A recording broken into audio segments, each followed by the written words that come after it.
પ્રેરણા મેંગ્રોવનું રક્ષા કવચ. પર્યાવરણ, જલવાયુ પરિવર્તન અને પૃથ્વી પરથી ઘટતી હરિયાળીની ચિંતા વચ્ચે ઘણી વ્યક્તિઓ વિચારે છે કે એને બચાવવા માટે વ્યક્તિ પોતે એકલો શું કરી શકે. ઘણી વ્યક્તિને આ અંગે કંઈક કાર્ય કરવાની ઈચ્છા હોય છે, પરંતુ એમને કંઈ સૂચતું નથી. એ સૌને એક સામાન્ય માછીમાર રાજનના જીવનમાંથી ઘણું શીખવા મળશે. કેરળના કન્નૂર જિલ્લામાં પઝાયંગડી પાસે થાવમમાં રહેતા રાજન છેલ્લા 40 વર્ષથી મેંગ્રોવને ઉગાડવાનું, સંરક્ષિત કરવાનું, બચાવવાનું અને પુનઃસ્થાપિત કરવાનું ખૂબ સરસ કામ કરી રહ્યા છે. તેથી સૌ તેને કંડલ રાજન તરીકે ઓળખે છે, કારણ કે મલયાલમ ભાષામાં કંડલનો અર્થ મેંગ્રોવ થાય છે. 58 વર્ષના રાજન રોજ સવારે પોતાની નાનકડી નાવ લઈને નદીમાં માછલી પકડવા નીકળી પડે છે. તે સમયે થોડો સમય મેંગ્રોવની સંભાળ લેવાનું તે ભૂલતા નથી. એક માછીમાર તરીકે તેઓ આ હરિયાળીનું મહત્ત્વ ખૂબ સમજે છે, પરંતુ છેલ્લા કેટલાક વર્ષોથી આ હરિયાળી ઘટી રહી છે.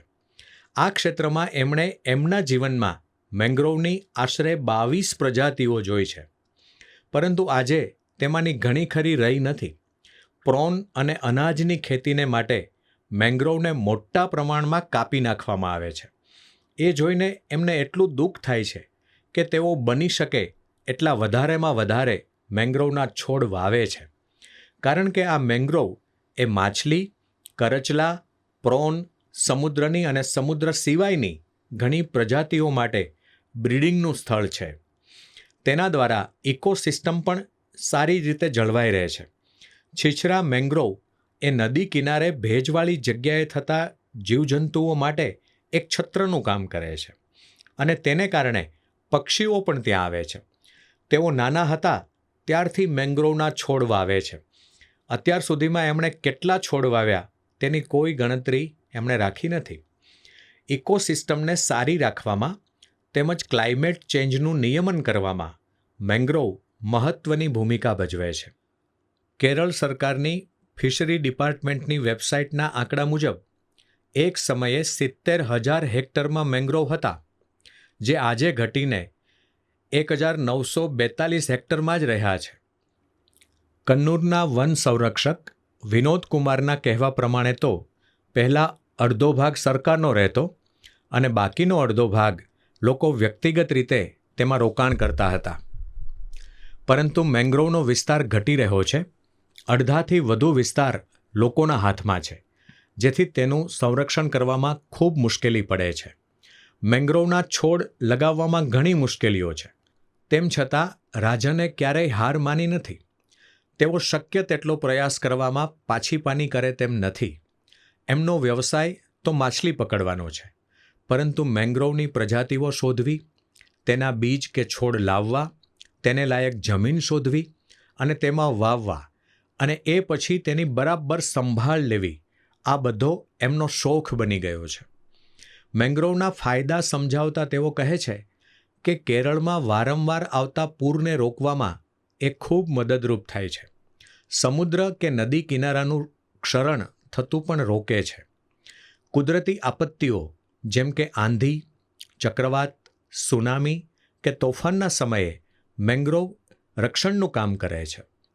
આ ઉપરાંત તેનામાં કેટલાક ઔષધીય ગુણો રહેલા છે, જેનો દવા બનાવવામાં ઉપયોગ થઈ શકે. આટલા ફાયદાકારક મેંગ્રોવને લોકો ખેતી, જલીય ખેતી, નિર્માણ અને વિકાસ પરિયોજનાના નામે નષ્ટ કરે છે. જમીન માલિકોને મેંગ્રોવને બચાવવામાં સહેજે રસ નથી, કારણ કે તેનાથી તેમને આર્થિક રીતે ખાસ કોઈ ફાયદો થતો નથી. તેઓ જેમાંથી આવક થાય તેવી ખેતી કરવા માટે મેંગ્રોવનો નાશ કરે છે. અન્ય ખેતીને પ્રોત્સાહન મળે તે માટે સરકાર સબસિડી આપે છે. તેના કારણે પણ જમીનદારોને મેંગ્રોવને ઉગાડવામાં કે સંરક્ષણ કરવામાં જરાય રસ નથી. બીજી બાજુ કોસ્ટલ રેગ્યુલેટરી ઝોન અંતર્ગત રહેલા મેંગ્રોવ ક્ષેત્રો, એના માટે કાયદાઓ છે, પરંતુ તેનો અમલ કરાવવો અત્યંત મુશ્કેલ હોય છે. જ્યારે કોઈ મેંગ્રોવ કાપીને કાયદાનું ઉલ્લંઘન કરે અને રાજનને એની ખબર પડે તો તેઓ ખામોશ રહીને બેસી શકતા નથી. આ અંગે વન અધિકારીઓને તેઓ જાણ કરે છે. તેમની આવી કામગીરી સામે લોકો નારાજ થઈને રાજનનો વિરોધ પણ કરે છે. રાજન મેંગ્રોવની સાથે સાથે કોઈ વૃક્ષ છેદન થતું હોય તો તેની પણ જાણકારી આપે છે અને વૃક્ષ સંરક્ષણ કાયદા અંતર્ગત કાર્યવાહી કરીને વૃક્ષને કપાતા અટકાવે છે. Mangrove man of the Kerala તરીકે ઓળખાતા રાજને 2007માં પોતાના ઘરમાં મેંગ્રોવની એક નાની નર્સરી શરૂ કરી છે. એમાં કુટ્ટી કંડલ, ઉપુટ્ટી, ઉજુથાની કંડલ, પ્રંથન કંડલ જેવી 5 જુદી જુદી જાતના આશરે 5000 છોડ છે.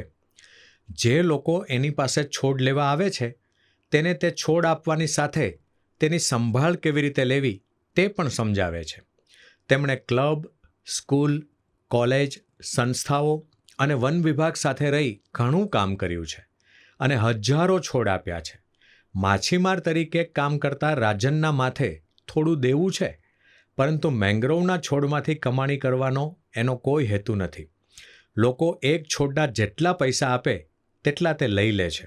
સામાન્ય વ્યક્તિને તેના અસામાન્ય કામ માટે અપાતો પીવી થમ્પી મેમોરિયલ એવોર્ડ મેળવનાર રાજન માટે આ કામ ક્યારેય આસાન નથી રહ્યું, પરંતુ મેંગ્રોવનું સંરક્ષણ કરવું તે એના જીવનનું લક્ષ્ય બની ગયું છે. પ્રીતિ શાહ.